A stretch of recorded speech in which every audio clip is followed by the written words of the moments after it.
service de menace. Classe 0. Sûr. Stable. Anti-pédine offensive. Le niveau 224 est le 225e niveau des backrooms.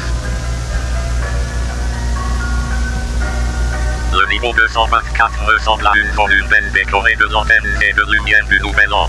Lorsque l'on lance son douche, l'éclairage cesse, annonçant le lancement de plusieurs feux d'artifice dans le ciel nocturne. La majorité des maisons du niveau 224 sont maintenues en parfait état et sont meublées d'un décor à thème lunaire, transmettant une atmosphère d'anticipation pour la nouvelle année. De nombreux vagabonds qui ont quitté le niveau 224 rapportent avoir ressenti un sentiment d'excitation après le feu d'artifice. À l'inverse, une minorité a exprimé des sentiments de malaise en raison des rues encombrées, peuplées d'autres vagabonds, de Glowfolk et de facelings. De nombreux documents de voyageurs indiquent que les feux d'artifice n'existent pas, mais que les explosions observées se produisent. La raison de ce phénomène reste inconnue, d'autant plus que la flamme d'allumage existe également, en plus des explosions elles-mêmes. La surface de l'eau du niveau 224 est presque solide, ce qui permet à un voyageur de la traverser.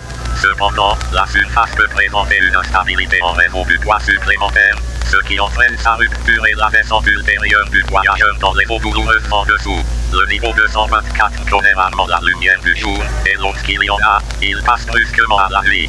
Ce phénomène minimise toute dégradation esthétique potentielle, améliorant ainsi son attrait visuel.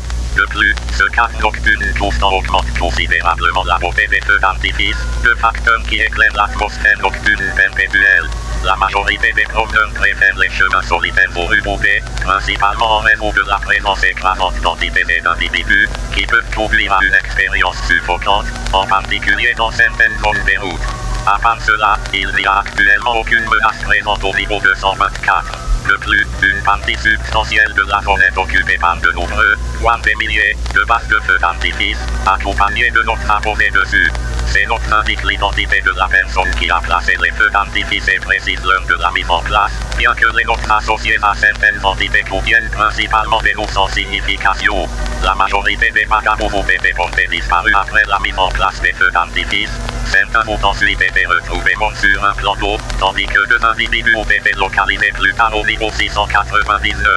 Cette situation a donné lieu à une recherche approfondie dans tout le niveau pour localiser les personnes disparues, qui ont peut-être été attirées loin de la foule et dans l'obscurité, entraînant leur disparition avec les vagabonds déjà disparus.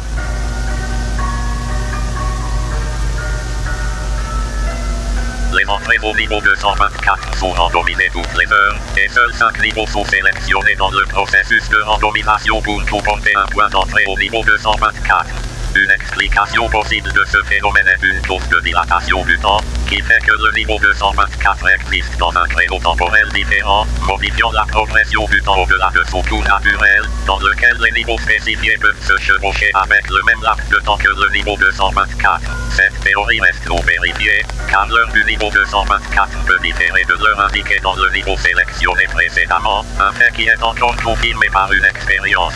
L'expérience consiste à attendre l'apparition d'une entrée au niveau 224, suivie d'une évaluation temporelle ultérieure. Il était 2h42 du matin au niveau précédent, l'heure du niveau 224 a été enregistrée à 23h02. Il a été démontré que les sorties ne sont pas pratiques avant le début du feu d'artifice et ne sont disponibles qu'après sa fin. Par la suite, une personne peut entrer dans une résidence portant une étiquette de porte numérotée pour faciliter le transport vers ce niveau. Alternativement, on peut utiliser un ascenseur pour accéder au niveau ou à la barrière mince.